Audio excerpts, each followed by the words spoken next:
Hi mga ka-adventure! Welcome to another vlog! And yes, kahit maulan, itutuloy natin ang ating solo camping. And super excited ako na ipakita sa inyo kung paano ko ipe-prepare ang aking camping gear. So, ano pang hinihintay natin? Tara, samahan nyo ako at magka-camping tayo sa Alfonso, Cavite!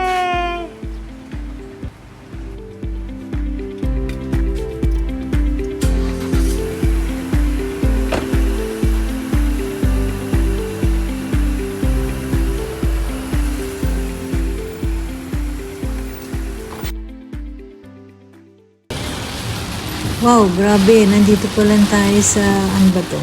Dasma. Ang lakas na ng ulan. My God, saan na tumigil to? Kasi paano tayo magsa-set up ng camping tent natin kung ganito kalakas ang ulan? Grabe. Dilim ng kalsada. Hirap mag-drive. Ayan, tabi muna tayo saglit. Pahinain natin ng konti yung ulan bago tayo umandar ulit. So, ayan, dito medyo maganda-ganda na yung panahon, tumila ng ulan. So, nandito na tayo sa Mendez Crossing, dito sa may Mendez Flyover. And sana magdire-diretso na itong ganitong panahon. Huwag na sanang lumakas ulit ang ulan para makapag-set up tayo ng ating camping tent ng maayos.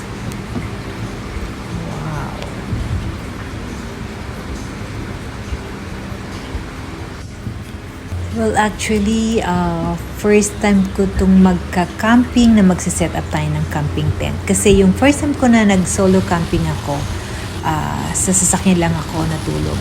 Hindi tayo tayo ng tent. Wow, super lakas ng ulan! Grabe, matulog pa kaya ako nito.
tumigil ka na!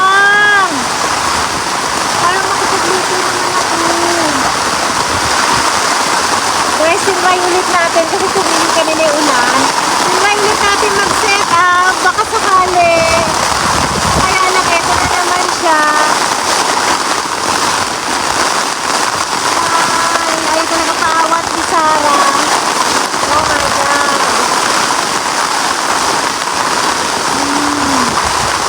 Ayaw talaga tayong paglutuin. Parang hindi yata talaga natin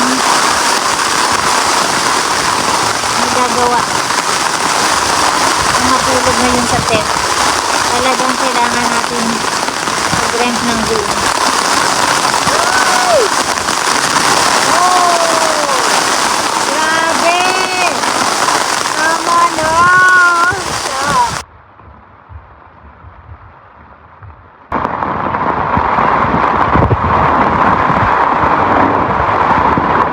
Oh my God!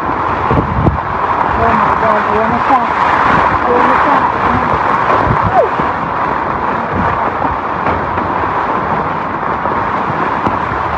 Titiklop na naman yung tent natin eh! Woo! Oh! Shit! Wala na! Nilipat na! Wow!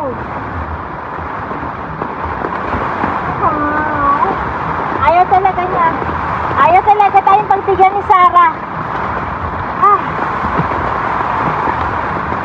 Ang lupit. Oh my God.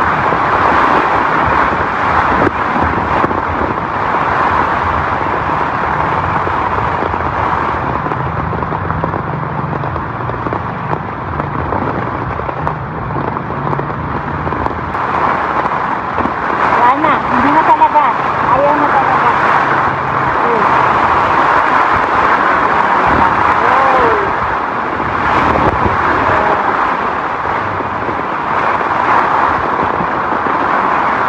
Siguro tatanggalin na lang natin yung awning natin sa tent natin. Babagsak, tutupin na natin. Bukas ko nila ililigpit kasi parang talaga hindi na siya titigil. Malakas talaga ang bagyo. So, wala. Mag-stay na lang tayo sa isang room dito. Pag medyo tumila, siguro tutupin ko na lang yung awning. So, ibabagsak na lang natin. Okay, tumigil ka na. Ililigpit na kita.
God!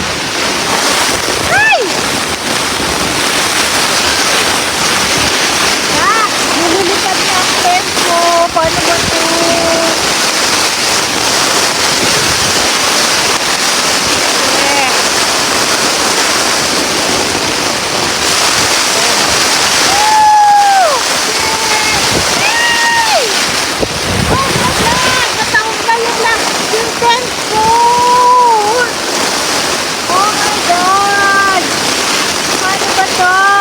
Tumigil ka na bagyo.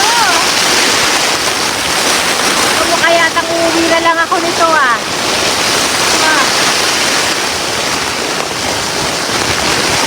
Wala na. Bumagsak na yung tent ko. Ayan. Ay.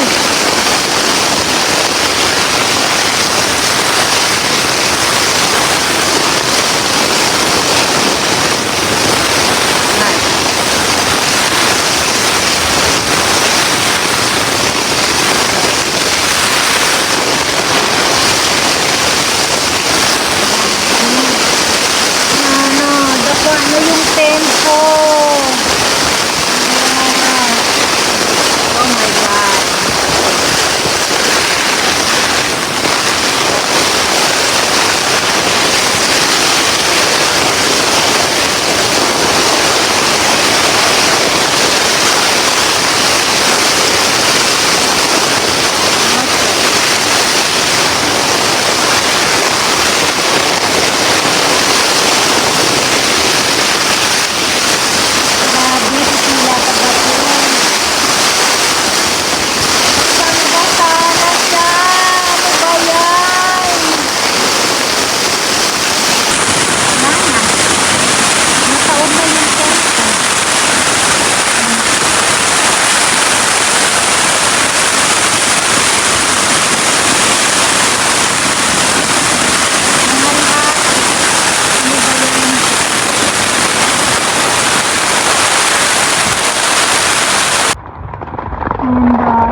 Siguro mahirapan ako talagang mag-set up pa.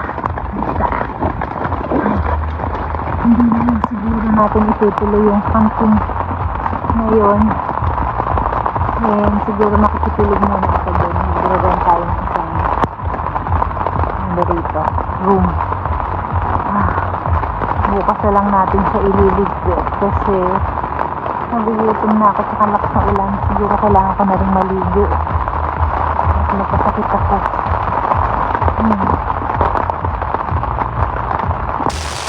Yan guys, wala na akong pag-asa yatang mai-set up pa to. Maituloy kasi although naitayo ko ulit yung tent ko, baka naman sa loob parang kakayanin ko pa ba? Parang nangihina na ako. It's my first time na mag-set up ng tent and hindi tayo sanay. Magbuhol-buhol nga ng tali. Hindi ko alam kung paano talaga yung proper way of making buhol. Ayan. Tapos umuulan. Ang lakas ng ulan. Actually may bagyo si Sarah. And yes, akala natin hindi dadaan tayo sa Tagaytay. Anyway, yeah, for tonight, ano na lang tayo ng isang room siguro dito. Magre-rent tayo para makapagpahinga rin ako kasi ang layo naman kung babalik pa ako ng Bacoor. Sayang naman yung punta ko tsaka para makapagpahinga rin. Pero siguro bukas ko na ililigpit to. Napagod na ako. Kailangan ko ng maligo dahil baka magkasakit na ako. Ayan.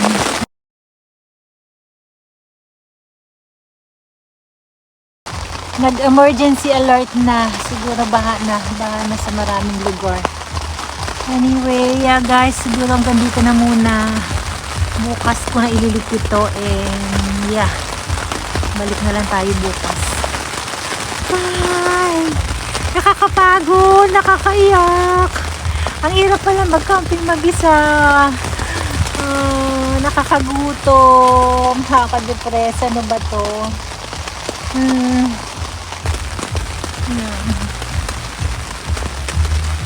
Anyway, camping failed. Subukan na lang ulit natin sa ibang araw yung walang bagyo.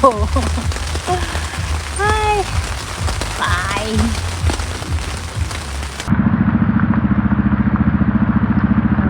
Dilim, brown out.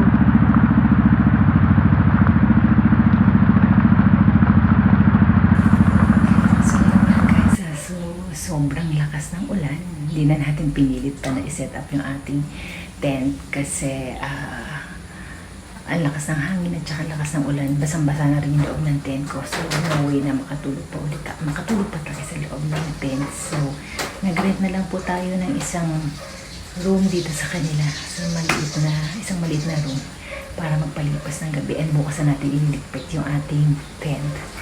Anyway, I decided na stop na rin yung pagtayo ng tent ko kasi medyo nag-start na rin ako mag-panic attack dahil din siguro sa sobrang pagod at saka medyo nakaramdam na ako ng gutom. Every time na nagugutom ako, nagpa-panic attack talaga ako. So huwag na natin ipilit pa at baka mapa-hospital pa tayo. And anyway, yun nga. So ngayon medyo relax na. Nakakain na rin ako. Actually, medyo malakas pa rin yung hangin sa labas. Although tumitigil naman yung ulan, pero malakas yung hangin sa labas. And sana pagising ko bukas, hindi naman nawasak yung aking mga gamit doon. Yun. Actually guys, itong lugar na to, hindi naman to camping site. Ano to private resort. Rin stay, kaya lang medyo kakilala na natin yung may-ari at saka madalas din tayo dito nag-book. So pinayagan nila tayo since maluwag naman daw yung kanilang booking ngayong month na to. So pinayagan nila tayo dito mag-set up ng tent. Pero dahil nga inabot tayo ng bagyo, nag-rent po na tayo ng isang maliit na room nila dito. And yeah, siguro dito na tayo magpapalipas ng gabi. Actually guys, hanggang ngayon medyo malakas pa rin yung hangin sa labas. Pabugso-bugso pa rin yung ulan. Pero hindi na natin pipilitin pang mag-set up ng tent kasi sobrang pagod ko na rin. At saka wala na, baha na yung loob ng ng tent ko. So sayang lang. Siguro uulitin na lang natin sa mother time. Yung medyo mas maganda yung panahon. Ano pa ba? Nakakatuwa rin na kahit na okay, bumabagyo, tinry pa rin natin. Akala ko kasi talagang hindi naman dadaan dito si Bagyong Sara sa Tagaytay. So habagat lang. Hindi natin talaga in-expect ng ganito rin kalakas. Nagmayabang pa rin. Hinarap si Sara. But anyway, may mga natutunan naman. May mga natutunan, no? Na sa susunod na gagawin ulit natin, at least may mga bagay na mas mapaghahandaan na.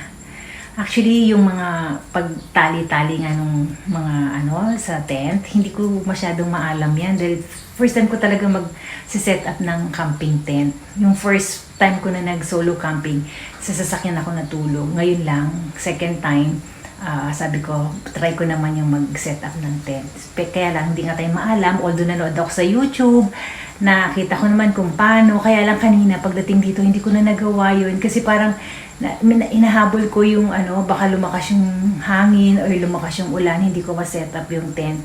Yun nga, sadly, talaga inabot din ako ng malakas ng ulan at hangin. So, ayun, tinali ko na lang siya the way na madali para sa akin, para nang maitayo na yung tent. Yan. And sana hopefully bukas pagising ko, buo pa yung tent ko doon. Hindi naman sana siya nawasak. Actually nga kanina tumatawag na yung mga yung family ko kasi nga nag-aalala sa akin dahil nga malakas na yung hangin at ulan. Nandito ako sa Tagaytay nagsiset up ng camping tent. And yun nga, tsaka nag-aalala sila dahil since may anxiety ako, baka kung ano na nangyari dito.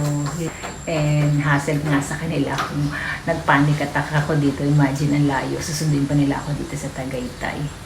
And anyway, sa mga may anxiety,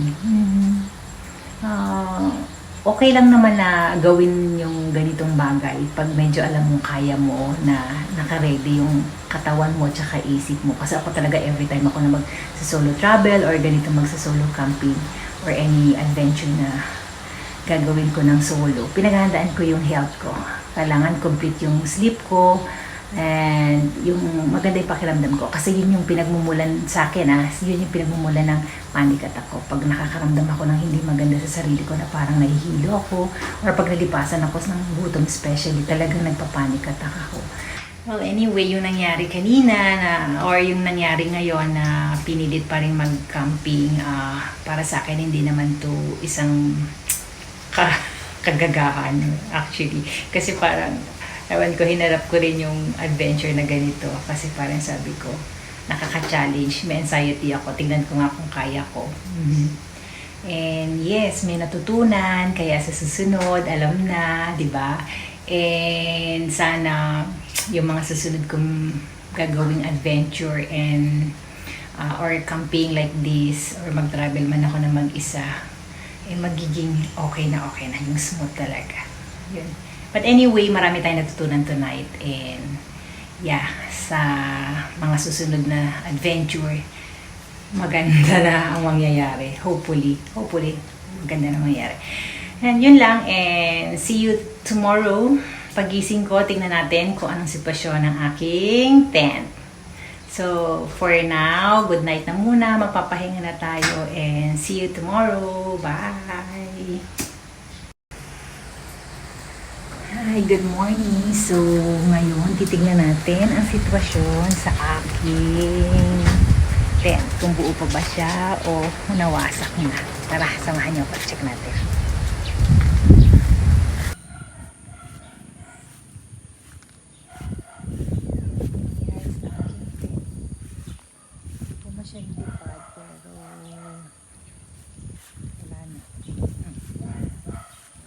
Basa.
So, dito po nagtatapos ang ating solo camping adventure. Binagyo man po tayo, marami naman po tayo natutunan sa pagkakataong ito. So, kung nagustuhan nyo ang video na ito, sobra po ako nagpapasalamat kung kayo po ay magla-like at magsasubscribe sa aking channel. So, isang mahigpit na hug mga ka-adventure sa muli nating pagkikita. Ingat po kayo. Bye!